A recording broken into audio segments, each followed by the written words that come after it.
Fala meus amigos, tudo bem? Aqui quem fala é o Felipe Araújo e neste vídeo vamos falar sobre o calendário competitivo de Flesh and Blood.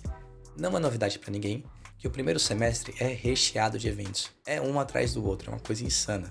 Já um segundo semestre, amigo, a comunidade tem que se reinventar para conseguir fazer com que a própria comunidade não se desfaça. É sobre isso que a gente vai comentar. Mas antes, você já é inscrito no canal? Se inscreve, amigo, é de graça. Deixa o like, vai comprar na liga? Utilize o cupom FelipeJC e tenha o dobro de cupons que você teria acesso numa compra habitual. Ok, mas que calendário seria esse que você está me dizendo aqui? Veja, primeiro ponto, eu falei competitivo, tá? O Armory, desde que a sua loja local pretenda continuar tendo regularmente, não vai deixar de ter nem ser afetado por isso. Então, deixa o Armory de lado. Eu me refiro a pelo menos um evento de skirmish, que não é competitivo, é casual, é bem verdade. E o pré-release também não é competitivo, é casual. Mas esses você já tem uma premiação diferenciada, então esse vou incluir no pacote. Fora eles, a gente vai falar ainda sobre ProQuest, RTN, Nacional, Collins, Pro Tour, Mundial, até os Battlegrounds recentes. A gente vai colocar todos esses conteúdos aqui, todos esses eventos no meio. Primeiro ponto, tô me recuperando aqui de uma gripe, viu? Uma gripe pesada, valendo, então minha voz não tá essas coisas, então me perdoem por esse ponto. Vamos lá, vamos olhar aqui para o cenário competitivo, mais esses eventos diferentes que dão uma premiação extra. Vê, primeiro, o desenho que eles nos colocam é após um grande evento como um Mundial ou como um Pro Tour eventualmente, tá? Então esse cenário aqui foi quando acabou o Mundial da Filadélfia, no ano passado, 2025, que estivemos lá. Se você não viu, dá um pulo nos vídeos passados, você vai conseguir ter acesso à cobertura do que a gente fez lá, que aconteceu em outubro, novembro ali do ano que passou. Então, depois disso, você vai ter o calendário do que ia acontecer no próximo semestre, tá? Que é recheado de evento, como você pode ver. Então, começou com o Skirmish. Skirmish, que ele foi feito no formato Blitz, aqui acabou. O formato não acabou, mas o formato como conhecíamos, com duas cópias de cada e tal, esse acabou. Tivemos uma grande mudança no Blitz, que aconteceu do dia 29 de novembro até meados ali de dezembro. E perceba que aí teve o Natal, festas de Ano Novo e tal, mas a gente já emenda com o Road to Nationals de 2026, que qualificava para o Nacional, que tivemos há pouco, né? Que aconteceu tem 2-3 semanas em São Paulo. Então já no comecinho de janeiro, eu sei que a Citadel, por exemplo, fez o evento dela na primeira janela possível, então acho que dia 3 estava sendo feito já o Nacional da Citadel, melhor dizendo, o Road to Nationals que classificava para o Nacional lá nessa loja, tá? Então, acabou as festas, de janeiro até fevereiro você estava tendo os Road to Nationals em todo o Brasil. E aí é bom, né? Porque esse tipo de evento, você vai ter ele disseminado, distribuído, pulverizado pelo país todo. É bem verdade que tem regiões que recebem muito mais, e eu entendo, porque tem a questão do próprio público, da quantidade de players que tem naquelas regiões, mas ao passo que tem outras regiões que ficam bem descobertas, mesmo como a região norte do país. Salvo engano, só tivemos um RTN que foi em Manaus. Beleza, passou isso, temos a janela dos ProQuests que qualifica para quê? Para o Pro Tour de Las Vegas que teremos em breve, tá? Muitas pessoas já sinalizaram que vão estar presentes nesse evento, Eu vou beber água em vários momentos aqui do vídeo, tá? E já colocaram lá no grupo nacional e várias pessoas que têm interesse em participar desse evento do Pro Tour. Bem legal que vai ter uma delegação aí grande aí dos brasileiros. Que vai acontecer, salvo engano, no mês de agosto. Então tá bem próximo mesmo. Tá bem. E aqui eu achei legal desse ProQuest específico, porque a gente teve duas janelas. Uma janela que você poderia fazer na sua loja local o PQ no formato Sage, no Silver Age, que tinha sido dito, né, nesse keynote que foi lá no Mundial do ano passado. Eles iam dar um enfoque muito grande no Silver Age. Dito e feito, fizeram uma janela de ProQuest somente com o Silver Age. Massa, então veja, acabou o Road to Nationals no finalzinho de fevereiro, aliás, no começo de fevereiro, já no dia 21 de fevereiro você já poderia rodar o PQ no formato Sage, já estava disponível, tá? Então, dentro do mesmo mês, eu não me lembro disso ter acontecido no ano passado, você teve 2 grandes eventos de nível 2, Tier nível 2. Beleza, então a gente foi até março, mesmo com o formato CC, e depois você já cai de novo no Skirmish. O Skirmish, que por sua vez também agora teve essa primeira janela que foi Silver Age apenas, né? Você sai do formato Blitz. Uma pena que, assim, no Blitz você consiga colocar pelo menos o nome do herói, né? Da questão de você não poder utilizá-lo mais, de ele virar lenda. Não existe isso no Skirmish no formato Silver Age. Na verdade, no Silver Age em si, não no Skirmish. Mas você tem as promos, você tem um evento bem interessante, mas eu sinto que o brilho do Skirmish acabou se perdendo por conta dessa possibilidade que você não tem mais de colocar o nome no seu herói que você gosta, caso você vença o torneio. Também, seja como for, você tem que começou já em abril.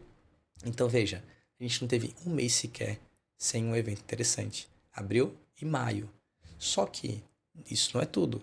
Vocês vão se lembrar muito bem que aqui a gente teve outros eventos acontecendo. Tivemos ainda, para quem não se recorda, o Colin em São Paulo, ou seja, a gente estava tendo aqueles eventos do Skirmish em maio. Também tivemos o Colin, um grandíssimo evento que aconteceu em São Paulo, mais uma vez no Tênis Clube Paulista. Não faltou luz, deu tudo certo nesse evento específico que aconteceu dia 15, 16 e 17. 3 dias, muito bom, muitos juízes. Tive a experiência de ser o Head Judge do Showdown. Se você não viu esse vídeo, dá um retorno lá no Diário de um Juiz. Foi ótima a minha experiência, gostei demais. Beleza. Só que muita gente também se esquece que ainda em janeiro a gente teve um outro evento. Foi janeiro, meu Deus, ou foi fevereiro? Foi janeiro. Nós tivemos o último Battle Hardened, que não existe mais, foi substituído, entre aspas, pelo Battlegrounds, que aconteceu no dia 30 de janeiro, dia 1º de fevereiro. Então não foi um evento perdão, que muita gente foi, mas ele aconteceu. Um evento de nível 2, maior do que um ProQuest, que é um RTN, que tinha uma premiação que não era das melhores se você comparar com outros eventos de nível 2 depois de um ProQuest ou RTN, mas até foi interessante porque ele foi o último que aconteceu mesmo em todo mundo, foi no Brasil, no Rio de Janeiro. Poderia ser em BH no BH, como todo mundo fala? Poderia, mas não foi. Foi no Rio, então tivemos um calendário insano mesmo, como vocês puderam ver. Aí você disse, não, mas em junho? Não, cara, em junho a gente teve também. A gente teve o quê? O Nacional. Então, o primeiro semestre não teve um mês sequer que falhou de não termos um evento significativo acontecendo, seja nacionalmente, ou seja localmente ou regionalmente. Estava sempre acontecendo algo legal. Tá bem. E o que é que tem? Aqui detalhe, né? Só para quem ainda não é familiarizado, você vai ter que usar árvores que eu estava mencionando, né? Eles são de nível 1. O Skirmish e o pré-release também são de nível 1, mas tem uma relevância maior porque você tem promos ali eventualmente sendo distribuídos.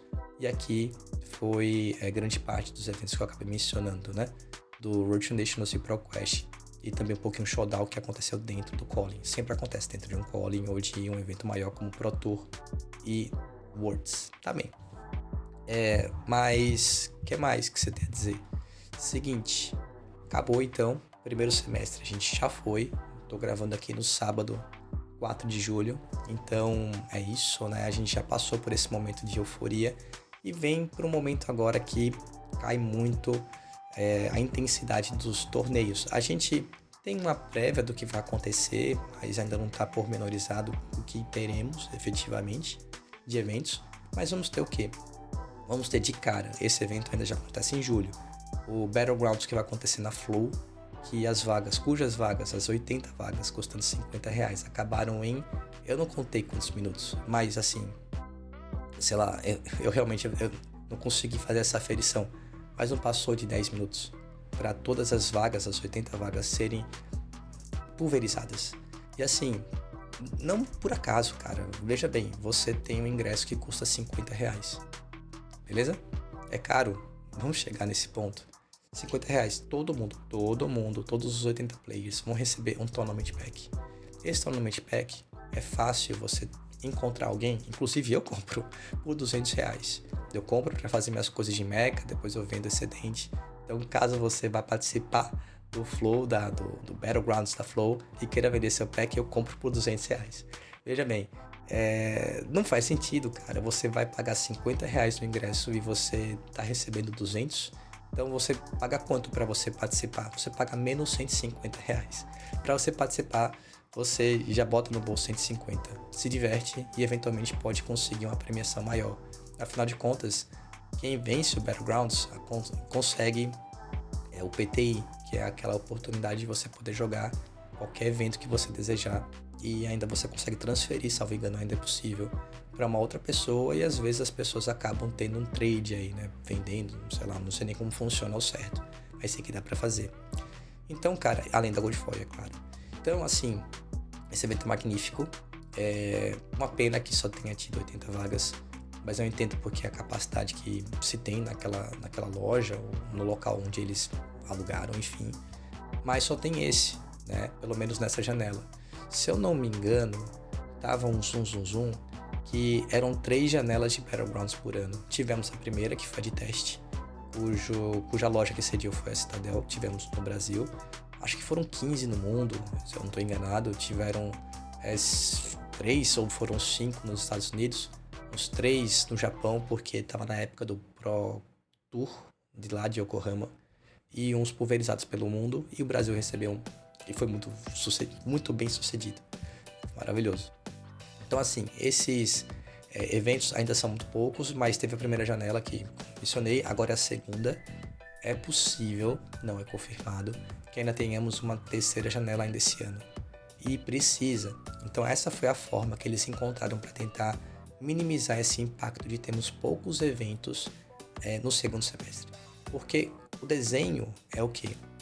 No primeiro semestre você rodar os ProQuests, rodar os RTNs, rodar os nacionais. E fechou. É muita coisa. No segundo semestre você vai rodar o quê? Pro Tour, o outro Pro Tour, né? O primeiro Pro Tour também já aconteceu no primeiro semestre. Mas rodar o Pro Tour e rodar o Mundial.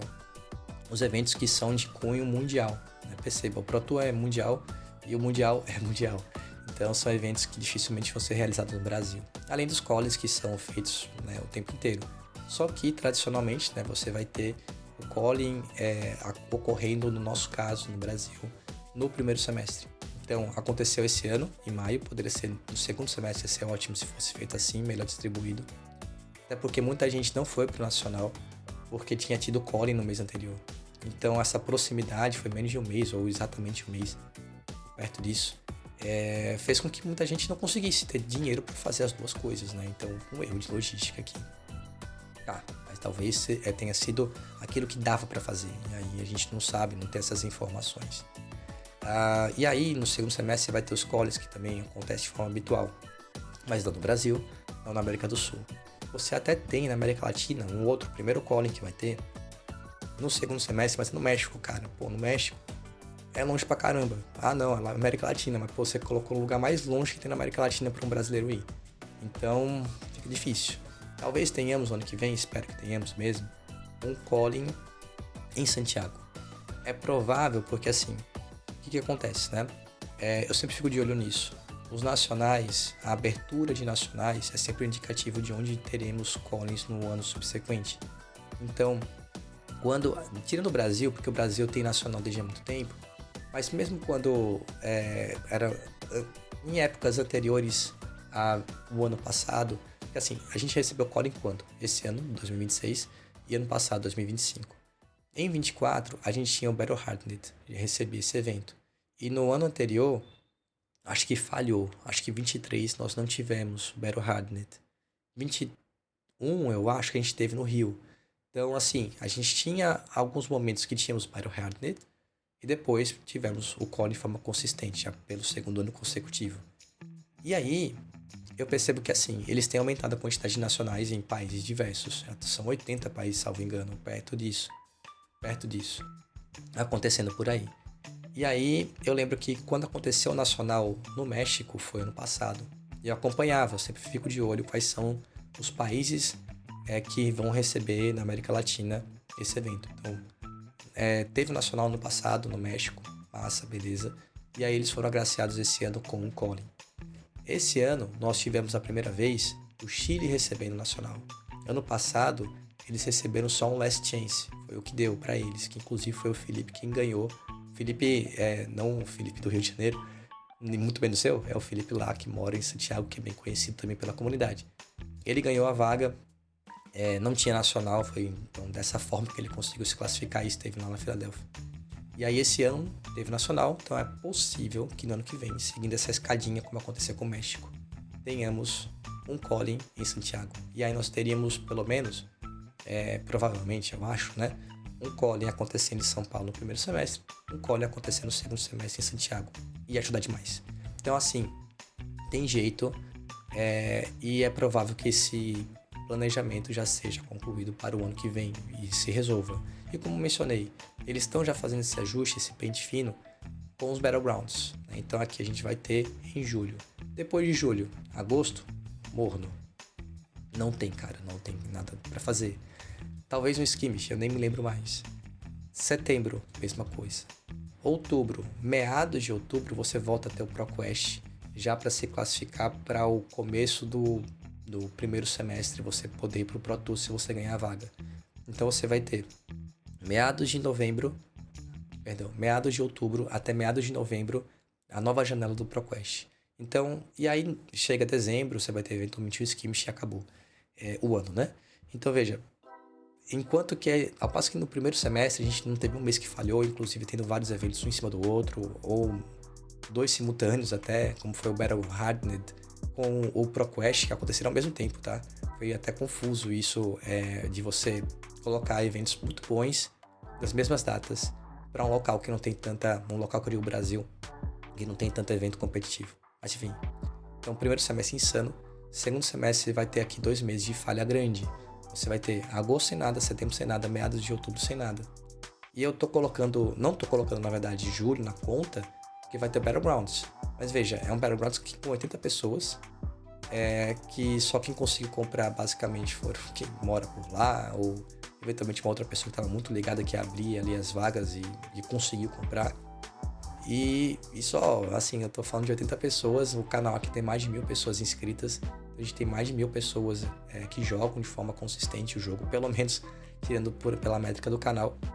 Então é menos de 10% que foi agraciado com a possibilidade de ter algo em julho.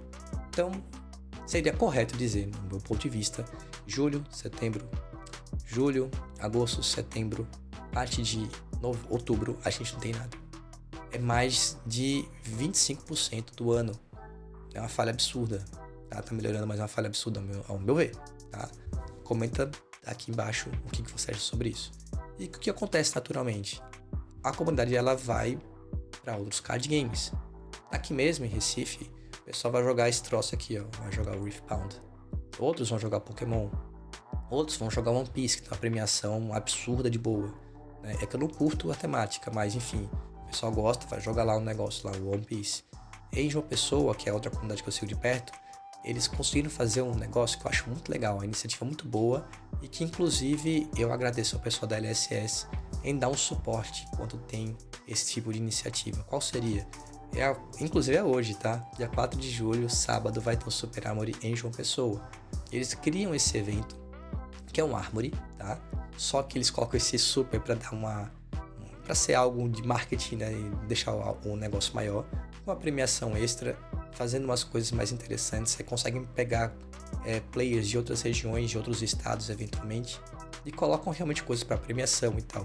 E aí, caso você tenha um bom relacionamento, você eventualmente consegue um material extra da própria LSS para... Aí o TO tem que entrar em campo, né? Para fazer esse meio de campo aí, conseguir esse produto, para poder disponibilizar para esse evento. Eu me refiro a cartas promo e por aí vai, que dá para conseguir, você faz essa distribuição e fica mais interessante para o player participar. Então, tem iniciativas como essa que funcionam para deixar o negócio mais agitado, mas olha, a comunidade tem que querer. E assim, não era para a comunidade ser tão ativa nesse sentido, procurando se manter. Era para, na minha visão, o jogo em si, a LSS, criar mecanismos para que ela se mantivesse engajada, percebe? Então, para mim, aqui é um ponto que vale muita atenção da LSS para melhorar o nosso querido card game. Gostou do vídeo de hoje? Um pouco reflexivo, muita conversa, mas eu realmente queria que você deixasse o seu comentário sobre o que a LSS poderia fazer para melhorar o cenário competitivo do calendário no segundo semestre em países periféricos, como é o caso do Brasil. Espero que tenha gostado do vídeo. Se gostou, deixa o like e até a próxima.